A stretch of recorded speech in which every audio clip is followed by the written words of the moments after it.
taken a peek at the steering wheel as well as the cluster screen inside of the Mustang Mach-E. This is the GT version of the vehicle, but the buttons and the layouts and things like that are going to be the same across the board. I'm going to show you everything that you need to know. First thing to point out is that the steering wheel inside of the Mach-E is going to be heated. In order to turn it on, it's just down the center there.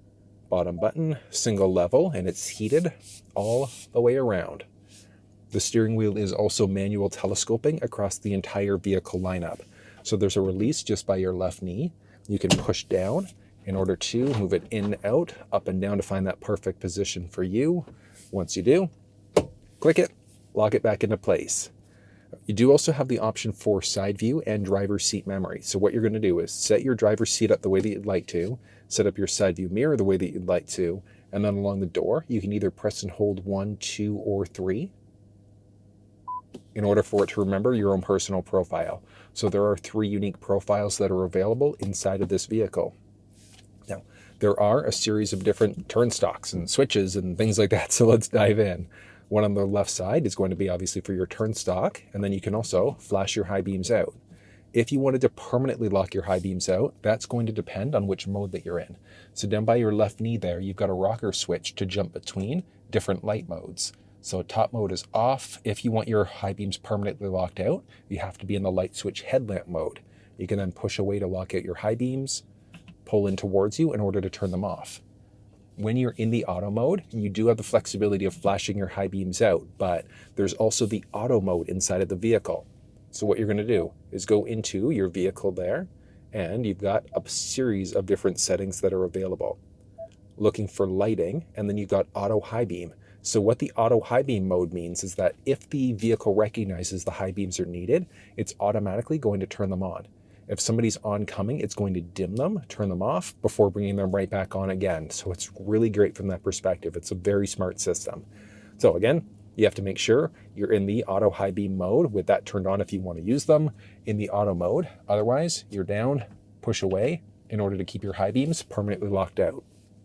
Stick along the right-hand side is going to be for your wipers there. So you've got control for your front wipers. And then you can also adjust this in order to say how fast or slow rain's hitting the windshield in order to adjust that variable speed. And then you can go up and down for different modes. Inside of the infotainment, you can also see that there's a wiper mode. There's courtesy wipe. And what that means is that if you've got the wiper fluid going, so you're going to pull towards you, it's going to wait until the cycle's done, go one more time to clear away any excess liquid. There's rain sensing wipers, so if the vehicle recognizes that rain's hitting the windshield, it can automatically have them going. Make sure you turn that one off if you're going through a car wash. And then there's also the reverse wiper. So what that one means is that if you've got your front wipers going, you put yourself into reverse, the vehicle is automatically going to turn on that rear wiper as well. And then you do have the flexibility of being able to adjust your rear wiper. There's a button on the tip of the right stick in order to do it. You're going to pull towards you for the front wiper fluid, and then you're going to push away in order to get that rear wiper fluid going instead. Then, so many different buttons. You've got buttons along this side for your adaptive cruise control system. So you could toggle the cruise control system on this way if you want to. With the cruise control on, it's a distance indicator. So how close or far are you away from the vehicle that's in front of you? I tend to find level 1 is okay on residential streets, and then I'm either on level 1 or 2 on highways and interstates, just depending on how bad traffic is and how crazy it is. So that's just going to be a matter of personal preference. There is also the lane keeping system, and that works 3 different ways. So first way is if a vehicle starts, well, if you start to veer over without signaling, the steering wheel is going to shake, almost as if you're running over a rumble pavement. Second way is it's an aid, so it'll nudge you back into your lane. And then the third way is it'll do both. So you get a little bit of a shake, nudge you back into your lane. But you can also adjust that inside of the infotainment system under your driver assistance settings. So you've got your adaptive cruise control. You could switch it out to normal cruise control as well. So if you're not a big fan of adaptive cruise, you could switch to that old school cruise. Benefits and downsides. So normal cruise, it just sets your cruise control, let's say at 100 kilometers an hour on the highway, it's going to hold you at that speed. If a car in front of you slows down, yours will not brake. But in the adaptive cruise control, what's going to happen is if the car in front of you starts to brake, yours will also brake. If they change lanes, you change lanes, pick up speed, it's going to pick you right back up to your set speed again. So I tend to drive with adaptive cruise control on all the time, just in case you lose focus for a second, you're being a dingus and not paying attention to the road. It's at least going to slow you down to prevent a collision. There's also the option for full lane centering when you're in the hands-free mode as well. And that's where the Blue Cruise system comes into play. So there are cameras here that are going to watch your eyes. Whether you're wearing glasses or not, it's going to work, which is fantastic. But it means that the vehicle is going to keep you perfectly balanced in your lane and you don't even need to be touching the wheel. It is incredible. But if you want a live demonstration on how to use the adaptive cruise control system, check down in the description of this video for a live walkthrough where I take you through in person, show you Blue Cruise and how that system works. But like I said, it's incredible. One other thing I'll point out is also predictive speed assist with a tolerance level. So are you okay with going over or under the speed limit?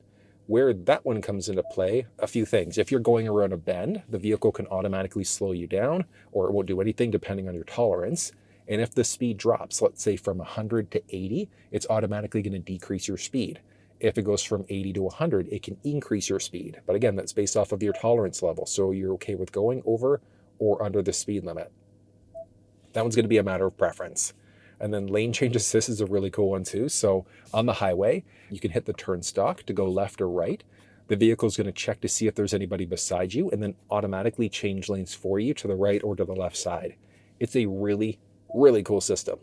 But like I said, you'll find a walkthrough on how it's actually used in person down in the description of this video. From there, you've also got buttons along the right side. So you could answer or hang up on a phone call there. You can change between songs or radio stations this way. So if we go into our radio for a second, let's go audio. Radio's off for now, but chaos. All right, we'll go FM for a second there. And then you can push this way. You can see jumping between all of your available presets. If you wanted to save a station in as a preset, all you're going to do is tune to the station, and then you just push and hold any of the available spaces. You can't delete presets, but you can overwrite them. And then you can also do a push and hold as well if you wanted to act as a seek.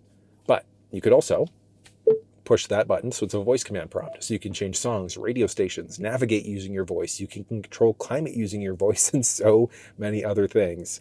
So it's pretty useful from that perspective. Then you've also got a volume rocker, so going up and down. And then you've got your basic OK button as well if you ever get any messages inside of that little cluster screen. So few things about the cluster is you do have the option of being able to change out the color scheme of it, I guess I'm going to say. So going back into your car mode there, you've got, again, a ton of different options, but what we're looking for, you've got general, a few options here. So one thing, you can change your speed out from kilometers into miles per hour instead, and then you can change around your whole measurement units. So if you wanted to be in miles, kilometers, so you can see that adjusting out on the fly. So range is going to miles, kilometers, your speed, whatever the case may be. So if you're cross-border, you're going to Canada or to the States, whatever the case may be, you can adjust that out on the fly if you'd like to. And then you've got display options down here. So you can adjust the brightness of the cluster screen there. There's also a button just down by your left knee, so you can adjust the brightness that way if you'd like to. And then you've got a few different modes. So there's the auto, light, and dark.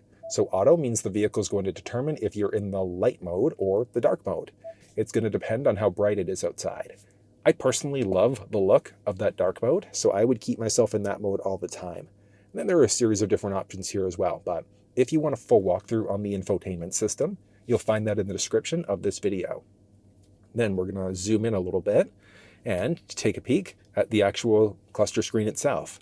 So you've got your current range. So as of right now, I've got 347 kilometers to go, 80% charge. You can see the direction that I'm currently facing.